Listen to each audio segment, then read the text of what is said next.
Bismillahirrahmanirrahim. Assalamualaikum warahmatullahi wabarakatuh. Syukur alhamdulillah kita masih dipertemukan kembali di channel ini. Salawat dan salam selalu dan tetap tercurahkan kepada junjungan kita Nabi besar Muhammad sallallahu alaihi wasallam. Allahumma sholli ala sayyidina Muhammad wa ala ali sayyidina Muhammad. Harapan dan doa saya semoga sahabatku semuanya selalu diberikan kesehatan, dilapangkan rezekinya, diampuni dosa-dosanya, dipanjangkan umurnya, dan semoga kita tidak mati kecuali mati dengan beriman dalam Islam. Dan sempatkanlah menuliskan sholawat di kolom komentar. Insya Allah akan menjadi bukti cinta kita kepada Rasulullah Muhammad sallallahu alaihi wasallam. Semoga kita semua mendapatkan syafaat beliau di akhirat kelak. Amin ya rabbal alamin. Sahabat beriman yang dirahmati Allah, lebih dari sekedar angka dalam penanggalan, 10 hari pertama bulan Zulhijjah menyimpan keutamaan luar biasa. Sebentar lagi jamaah haji akan mengangkat takbir di padang Arafah. Sementara kita di sini, mari menyiapkan hati dan amal terbaik di bulan yang dimuliakan Allah Subhanahu wa ta'ala. Allah berfirman, Inna iddatash syuhuri indallahi hisna asyara syahran fi kitabillahi yawma khalaqas samawati wal ard. Sesungguhnya bilangan bulan di sisi Allah adalah 12 bulan dalam ketetapannya pada hari Dia menciptakan langit dan bumi. Quran Surat At-Taubah ayat 36. Dan Rasulullah sallallahu alaihi wasallam menjelaskan, Inna zaman qad iftalaka misla ma iftalaka yawma khalaqas samawati wal ardu sanatun isna asyara syahran. Sesungguhnya waktu itu berputar sebagaimana keadaannya saat Allah menciptakan langit dan bumi. Setahun ada 12 bulan. Hadis riwayat Al-Bukhari. Dari dua teks tadi kita tahu bahwa 4 bulan haram, Zulqa'dah, Zulhijjah, Muharram, dan Rajab adalah saat ampunan dan rahmat terbuka lebar. Di antara keempatnya, Zulhijjah menonjol karena terdapat hari-hari terbaik sepanjang tahun. Sahabat beriman, Allah Subhanahu wa ta'ala bersumpah di dalam Al-Quran, wal fajri wa layalin asyar, demi fajar dan malam yang 10.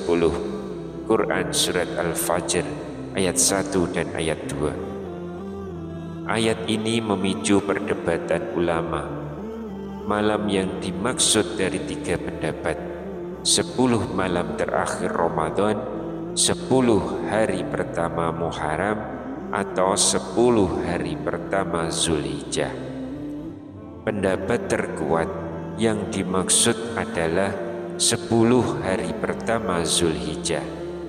Ini didasarkan atas yang pertama, hadis Jabir bin Abdillah yang menjelaskan Ashrudil Adha wal ashrul mutrafiku tamuru bil ard wa fihi yaum arafah wal lailul aqsa rahmah wal yaumul aqsa id.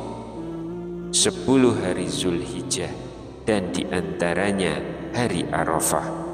Malamnya adalah malam teristimewa penuh rahmat, dan hari ke-10-nya adalah hari raya Idul Adha. Hadis riwayat Ahmad, An-Nasa'i, dinilai sahih oleh Al-Hakim. Lalu yang kedua, konteks surat Al-Fajr. Beberapa mufassir menafsirkan Fajr di sini sebagai Fajar Idul Adha, sehingga malam yang 10 merujuk pada malam-malam Zulhijjah. Sahabat beriman, para ulama meriwayatkan berbagai amalan khusus untuk setiap hari dari tanggal 1 hingga 10 Zulhijjah. Yang pertama, tanggal 1 sampai tanggal 7 Zulhijjah, perbanyaklah puasa sunnah, tasbih, takbir, tahlil, dan takziah kepada keluarga yang berkorban. Yang kedua, tanggal 8 hingga tanggal 10 Zulhijjah, sempurnakan persiapan jiwa, khusyuk dalam zikir, menunaikan haji atau berkorban jika mampu. Rasulullah SAW bersabda, "La yazalu as-sabu yaumi Arafah ila laili yakhtasiluna wa la yaj'aluna lihaddin waliyan wa aminan siwa." Para sahabat di hari Arafah hingga malamnya terus berwudu dan tidak mengangkat siapapun sebagai wali ataupun penolong selain Allah. Hadis riwayat Ibnu Majah. Yang ketiga, sejak tanggal 1 hingga tanggal 13 Zulhijjah, atau setidaknya hingga malam Idul Adha, diperintahkan Allahu Akbar, Allahu Akbar, La ilaha illallah, Wallahu Akbar, Allahu Akbar, walillahil hamd. Takbir ini menggetarkan hati, membesarkan nama Allah, dan mengumpulkan pahala tiada tara. Yang keempat, pada hari Arafah 9 Zulhijjah, rukun haji mencapai puncaknya. Bagi yang tidak berhaji, Nabi SAW menganjurkan puasa. Saumu yaumi Arafah kafarah lisanatin madiyatin wasanatin qadimah.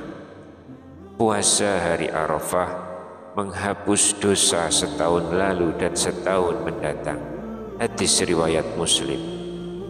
Dan pada tanggal 10 Idul Adha, kita menyaksikan sunnah meriahkan sholat Id, kemudian melaksanakan kurban bagi yang mampu, simbol kesediaan berkorban demi ridho Allah.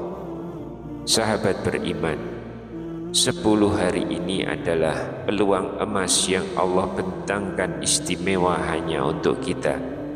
Jangan sia-siakan. Mohonlah ampunan, perbanyak taubat, perkuat zikir, dan jangan lupa beramal soleh, puasa, takbir, takziah, haji, dan kurban. Semoga Allah meraihkan hati kita untuk memuliakan 10 hari terbaik dalam setahun ini, menerima semua amalan kita, dan menjadikan kita dari golongan yang diridhoinya. Amin ya rabbal alamin. Innallaha ma'al ladzina ittaqaw wal ladzina hum muhsinun. Sesungguhnya Allah beserta orang-orang yang bertakwa dan orang-orang yang berbuat kebaikan. Quran Surat An-Nahl ayat 128. Sampai jumpa di kebaikan berikutnya sahabat. Jangan lupa like, share, dan subscribe agar dakwah ini sampai kepada lebih banyak saudara kita. Wallahu a'lam bishawab. Wassalamualaikum warahmatullahi wabarakatuh.